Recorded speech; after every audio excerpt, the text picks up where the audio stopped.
The child fell from the sky in a burning capsule the same night my daughter died, and I knew, before the alarms finished screaming, that my life was about to split open again. The impact crater glowed blue against the desert sand, heat rippling the air like a mirage. Sirens wail from Horizon City 30 kilometers away, their echoes thin and useless. I stood alone in the dark, clutching the emergency beacon they'd given me after the funeral, my hands shaking as the capsule hissed and cracked apart. Inside was not a weapon, not an invader, not a god. It was a child, small, fragile, four-limbed but wrong in the angles, skin like moonlit glass, eyes too large and terrified to belong to anything but something lost. It was crying in a soundless way, chest shuddering, tendrils curled protectively around its head. And in that moment, grief recognized grief. I should have run. I should have called the authority. But instead, I reached in. That decision would change the fate of two worlds. But I didn't know that yet. They told us aliens would come as conquerors or saviors. No one warned us they might come as orphans. I wrapped the child in my jacket, ignoring the way my skin prickled when it touched me. The capsule behind us began to melt into nothing, self-erasing technology far beyond human design.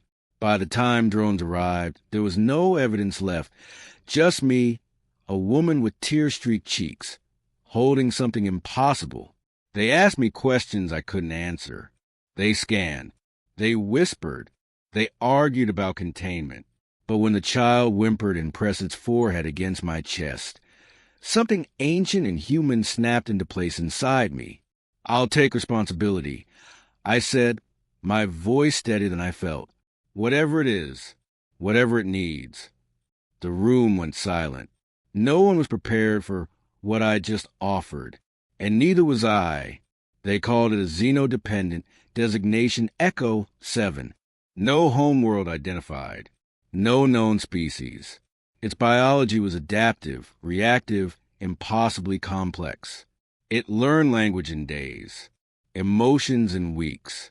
It chose a name for itself after watching an old cartoon with my daughter's voice still recorded in the cloud.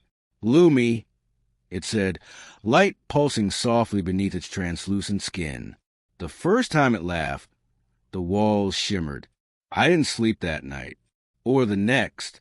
I watched Lumi breathe, if that's what the gentle internal glow was, terrified that if I looked away, it would disappear like everything else I loved. But that was only the beginning. They let me adopt Lumi because humanity needed a symbol. After the first contact, the cords collapsed and the outer colonies went dark. Earth was desperate for proof that coexistence was possible. A grieving human mother and a lost alien child made excellent propaganda. What they didn't tell me, what they couldn't tell me, was that Lumi wasn't just a survivor. Lumi was a key. Every time it slept, satellites detected structured signals radiating outward, quantum-layered and deliberate, messages calling home. I asked the scientists what would happen when someone answered. They never looked me in the eye, and that scared me more than anything else. Lumi grew quickly, not physically but mentally. It asked questions that twisted my insides. Why do humans hurt each other? Why did your child stop moving? Is love always temporary? I answered as honestly as I could. Sometimes I cried. Sometimes Lumi wrapped its tendrils around my wrist, warmth flowing into me like reassurance. It learned my grief the way humans learn language, slowly, painfully, with mistakes. Then one night, halfway through a thunderstorm, Lumi woke screaming, not in fear, in recognition. "They found us," it whispered, eyes blazing like a sunrise trapped behind glass. "My mother is close."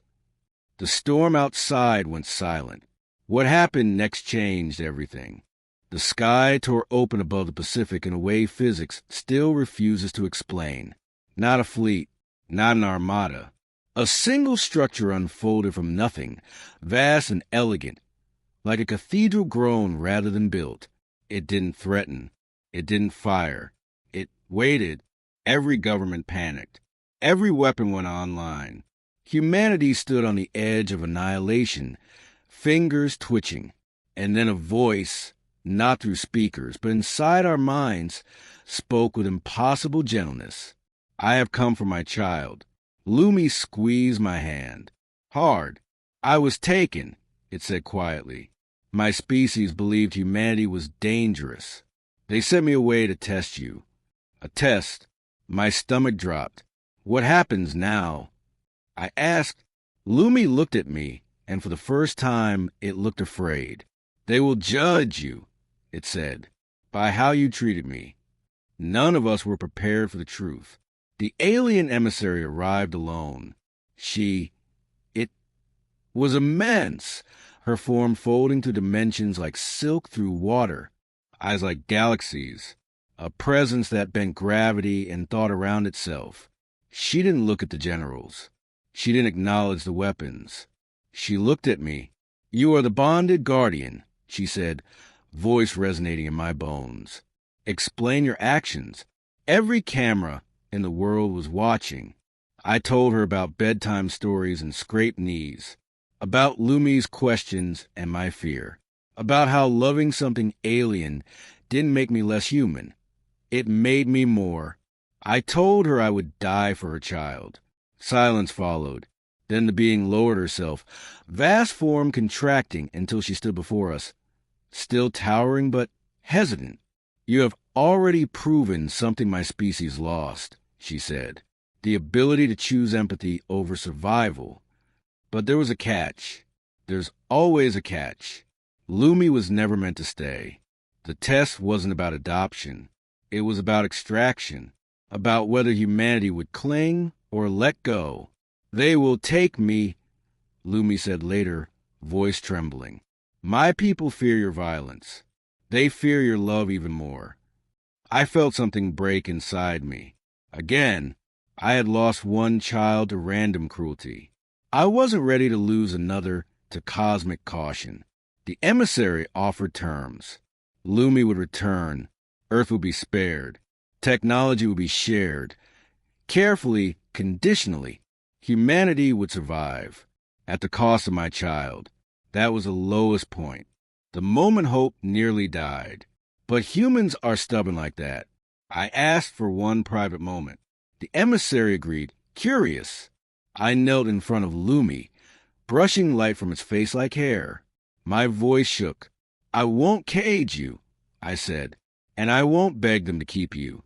But know this, wherever you go, you are loved. That matters. Lumi's eyes shimmered. Not light this time. Emotion. It turned toward its mother and asked a question no one expected. May she come with me? The world stopped. The emissary recoiled, tendrils flaring in shock. You would bind yourself to a human? She asked. To a species still at war with itself? Lumi stood taller than I'd ever seen it.